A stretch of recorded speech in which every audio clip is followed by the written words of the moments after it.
Since the start of 2023, the city of Atlanta has reported 72,600 evictions in 7 months. This is already 10,000 evictions more than 2022. According to the data tracked and published by the Atlanta Federal Reserve Bank, there were 11,159 new evictions reported in June. From January to June, only about 15.5% of the evictions have proceeded. So a lot of people are getting evicted in Atlanta, which I would assume is an indication for the broader country, worldwide, nationwide. So, what is your thoughts about this disturbing trend? The first thing I want to point out, some of these are rolling over from the period where people didn't have to pay. But if I'm going to go into my conspiracy bag, if inflation is getting higher, the job market is not coming back, I truly believe that these evictions are happening because they want their city back. And by they, we know who they is. I'm gonna act like I'm Khaled. But I think maybe Atlanta for too long has been too black. And Atlanta and Georgia is normally a very friendly city when it comes to these evictions. But going back to the pricing, some of the pricing in Midtown and in Buckhead is unaffordable for most people. I'm not counting the people that are ballers and have a bunch of money flowing in, cool.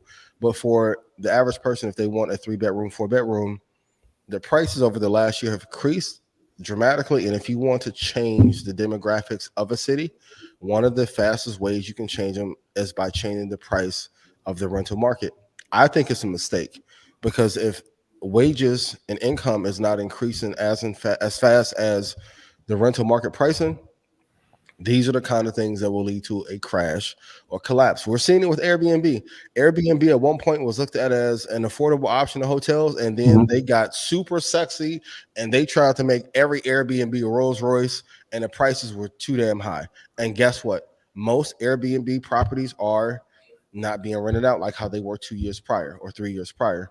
So if this continues for a long period of time, it can spell a lot of trouble. But the first thing I thought when I saw these amount of evictions, they want to quietly find a way to displace some people out of the city of Atlanta and move them out to the suburbs. That was great minds think alike, because the first thing I thought was, especially being here in New York, the amount of time it takes to evict somebody versus the time it takes to evict somebody in Atlanta or in Atlanta specifically. Right. So that was the first thing I thought. But the second thing is kind of like what you alluded to, right? Like the kind of like when we first were learning about Airbnbs and how it could be super profitable, a couple of the cities we were thinking about with Miami and Atlanta, there was kind of a crackdown on that. And so like if you're not getting that money from Airbnb, now the person who actually has the lease has to now pay that, which could be, something that they can't afford anymore. Right. The other part of it was the unemployment rate. Now, when we talk about unemployment, this kind of leads into like what you were saying. It was like, what type of jobs are being offered? Absolutely. What type of jobs are we being offered? What type of jobs do we have? Who's being laid off, and where are those layoffs happening? And so if you look at the demographics of Atlanta, right, we know specific counties that are predominantly look like us and people from our community. And so, yes, hospitality lost jobs, and construction are we getting these jobs? And so that talks about the income that is coming in to the households of the families in Atlanta. So there's a couple factors there, but the number is extremely staggering, knowing that we're only in July and we still got 5 months to go in this year. Where is this number headed? Yeah. I mean, I would say I said on Instagram is a few different things. One of the things I said was that Georgia was a landlord-friendly state, and a variety of different people disagreed with me on that and said I didn't know what I was talking about and different things of nature. And then one gentleman in particular, his name is Saint_Jermaine, and he said he just be talking sometimes. And does that get under your skin? I like how you read it though. Like I would imagine that's how you said it. He You be Shook, Shawty, chatting. come on. Shawty be chatting. I don't take anything personal, especially for somebody that I don't know. And I don't think that it wasn't nice. Did you take it personal when he said he made us? I did. I think that was AI. I think that was Got AI. you. The app called stupidity. Allen Iverson. Okay. Allen Iverson. But Saint, yeah, Saint, I didn't think that was too nice of a thing to say. It wasn't nice. But obviously there's a long list of different things. But just the quick overview of Atlanta is you can be evicted for not paying rent or for failing to move out at an expiration or termination of a lease. If the landlord tries to evict you for not paying rent, you have 7 days to pay the rent owed, or you can legally be evicted. Whereas, New York, New York's tough. a landlord must go to court, must win the case, then must pay a fee to have the law enforcement officer properly evict you. There's a whole process. You could literally stay in for 2 years before you squat actually on somebody's property in New York. Oh, for sure. It's a whole thing. So when I'm saying that it's a landlord friendly state, is it the most landlord friendly state in America? I'm not sure. But when you're comparing it to states like New York, it's tremendously in favor of the landlord. Sometimes we don't have a perception of things because we only look at it from our perspective. So it's like you might just live in Georgia, like, oh, it's not a landlord friendly state. I've been trying to get this guy out for a month. Well, talk to the landlord in New York who really has no rights at all and has to deal with a squatter that's living there, and you got to go to court and you got to get law enforcement. And literally, I think Ish dealt with it last year. I think somebody was squatting his for 6 months. Not only are they squatting, they damaging the property. Now you got to have rehab come in after they leave. It's a whole process. It's extremely hard to kick somebody out. Yeah. So I say that to say it's all perspective. If you don't think it's a landlord friendly state, that's your right. But compared to a lot of other states, like New York, it's a landlord friendly state.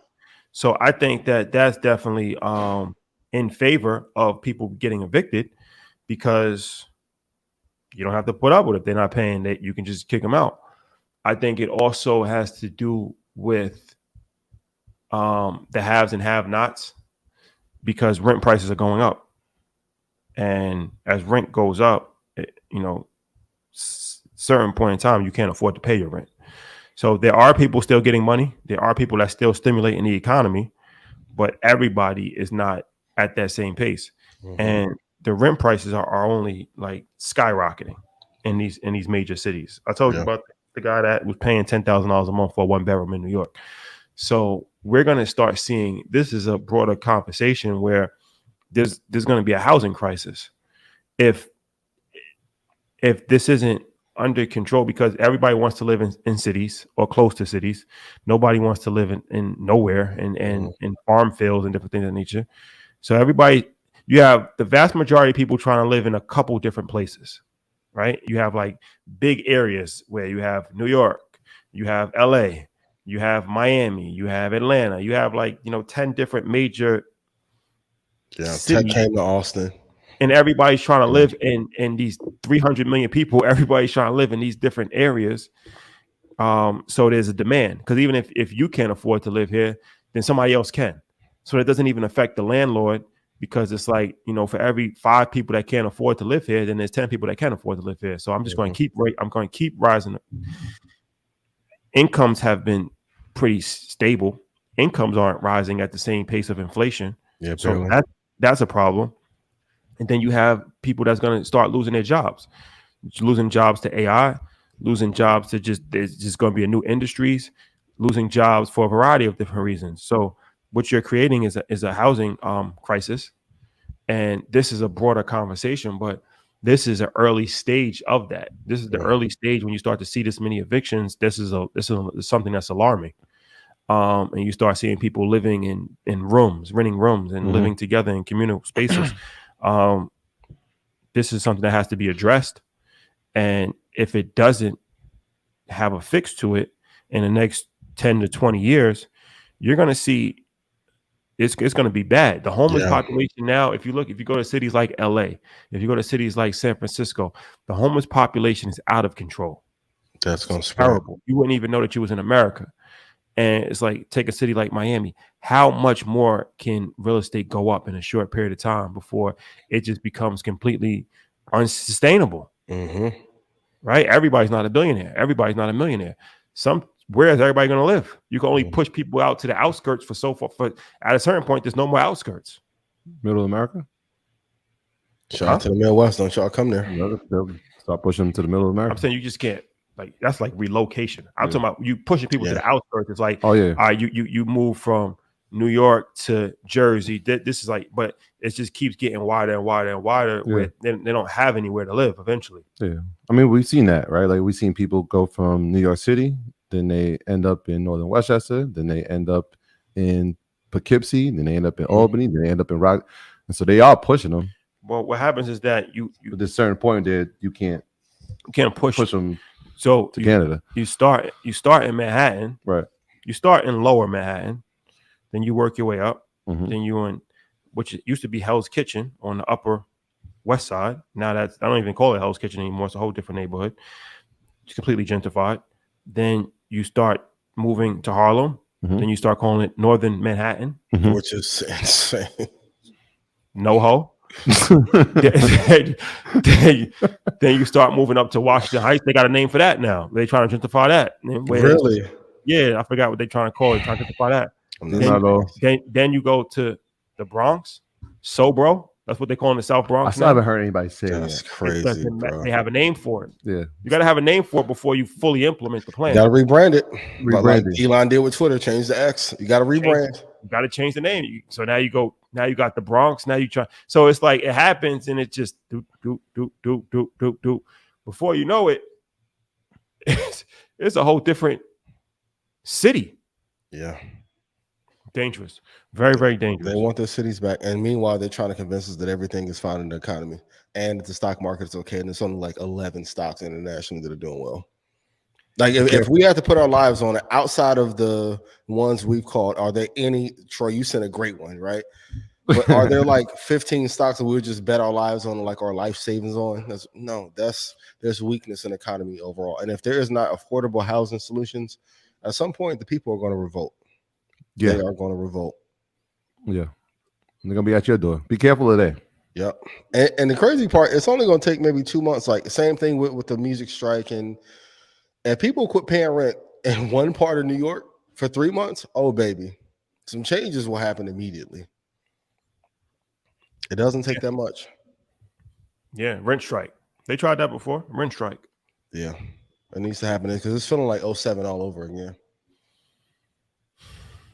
So you're pro rent strike? Well, I currently don't have any tenants, so I'm about to say the landlord's about to be at your neck. I'm not pro rent strike because I feel like landlords that you shouldn't, you don't deserve for somebody to just commit to paying you something and then not paying you. And not pay it, yeah. That's something that I don't agree with. Yeah. I also think it should be affordable though. But this is also important, right? It's from the other aspect of it. And shout out to Brandon Rule, alumni of EYL, having developments that are built specifically to have affordable housing, right? So I know he just got a grant for $50 million. Did you see that? He got a $50 million grant. He will be at InvestFest. He will be there to build. I believe it's in Alabama, Birmingham, Alabama. He's building 122 units. But those type of very intentional and strategic developments help combat that. So it's like, all right, well, this is what it's going to be based on the economy that we're building in. All right. But so when we have developers that look like us, and that's why he's a gem. And I mean, because the way he's able to break things down and explain it to our community, it's incredible. But we need more branding rules. That's why it's important to be in the rooms, because I'm sure there's somebody who never knew that they can actually obtain that type of professionalism and career. It's important to have him because you can make these systemic changes, right? When we're looking for affordable housing and having our people's intentions at the front of the discussion, we can be in the room and making sure that the development happens in a way that benefits everybody. So it's important to have that. So shout out to him. I just wanted to mention that. Affordable housing is important, but that's kind of like a band-aid because it's like it's not a solution. It's not a long-term solution. What's a long-term solution is getting people to make more money. Absolutely. So they can afford it. So it's like just giving people affordable housing and putting them in situations where they can live is beneficial because people do need somewhere to live. Yeah. But they're still ultimately they're still not making enough to even live there. So you're still struggling. You might have a nice apartment, but that doesn't solve your problem. But what happens in the time that you're there? Right. So that could be the thing, right? Like if I don't have to worry about with the roof over my head, right? Now I have a mindset where I have a freedom to actually think. I have freedom to now create. I have almost a sense of peace of mind, knowing that I can at least afford to live. That basic need is taken care of. Can I be innovative inside that time while I'm here? Yeah, it doesn't happen. It doesn't happen. Can it happen? Can it happen? Anything can happen, but I'm just speaking from this is just experience I've seen. It's that experience. No, it's just a fact. People become comfortable, so you have somewhere to live. That's beneficial and that's needed. And you usually it's just okay. I have this taken care of, and I'm gonna work enough, and it's gonna be enough to pay these bills. And it's a recipe to just stay as a renter for your whole life. Let me just finish. You stay as a renter your whole life. You'll never own anything, and you'll never move up the economic scale. This isn't just my own personal biased opinion. This is with things that I've seen. I've witnessed this firsthand. Very rarely do they move up the economic scale. They don't move up the economic scale. They just stay there. And who is that ultimately benefiting? Business, because they're getting government subsidies. It's not like they're doing this out of their own good of their heart. They're getting government subsidies to have 10% of these luxury apartment buildings, to have affordable units, and to build these and different things of that nature. So there is a win for them. And the government is just printing money. They don't care. So the only people that they think that they're benefiting is the people that are in this, but it's really a trap to keep people on this same type of government assistance treadmill that it never helps. It doesn't help anybody. When you say you've seen it firsthand, you're speaking of a specific time period. I'm speaking of this actual time period where people have access to more resources, access to more information, and are actually educating themselves. That we are actually seeing firsthand, right? Like we are seeing that. It's the reason why we do this every Monday. It's the reason why we put out content every day. So people are more aware and have more information than they've ever had. That might be true for a time period, but there has to be optimism in saying like, yo, the work that we're actually doing. And that's why I said like a guy like Brandon is so important to see it happening. I believe it can change that. No, I'm all for affordable. First, there was always information. There's different stages of information. At this level? Let me finish. It's all relative, right? So there was like before there was no such thing as a library. Then there was a library. Then there was no such thing as a computer. Then you had access to the internet. Then there was no such thing. So there's always been access to information. There's never been as much information that's readily available to you. But you could always change your life based off of information at any point in time. So why hasn't it happened previously? Well, that's what I just said. So I'm not optimistic that it's going to change now. First. Second, I think that people that listen to us definitely want to improve their situation for sure. But ultimately, I'm not just talking about the 100,000 people that watch Market Mondays every single week. I'm talking about 50 million people, 100 million people that are impacted that never even heard of Earn Your Leisure before. So this is something that's way bigger than even the people that we're reaching, right? This is a systematic problem that has to be figured out for the greater good of America, but also the whole entire world, because it's a global issue as well. So yes, we're going to reach a lot of people, but it's still a drop in the bucket. In comparison. If we change 1 million people's lives, that's still a drop in the bucket compared to 50, 70, 90 million people that can't afford to live somewhere. So while Apple and Walmart is taking their business and going to India. And while Elon Musk is about to become a trillionaire. So it's like this is the great disparity in wealth that's happening. This is my point. It's a disparity in wealth that's unlike anything that we've ever seen in human history, Yep. where the rich are getting extremely wealthy at levels that people couldn't even imagine, and the people at the bottom are staying at the bottom. So some affordable housing, yes, that's good, but we have to figure out a way to get the people at the bottom to catch up, whether that's through different skill set, whether that's through a variety of different things, but just providing things for them, although it's beneficial and it's needed, is not the The end all ultimate be all. solution No, to get them in an upward mobility trajectory. it's not the end all be all, but it does put off the, you know what, the basic need, right? Shelter. And that's what I'm saying. Like if we have that, and of course there's plenty of issues, and yes, this is not the end all be all, and it's not the only solution, or even a part of a solution to, you know, bring in that wealth gap. But it does meet the first basic need: shelter, food, shelter. Right after we have those basic needs met, what can we do?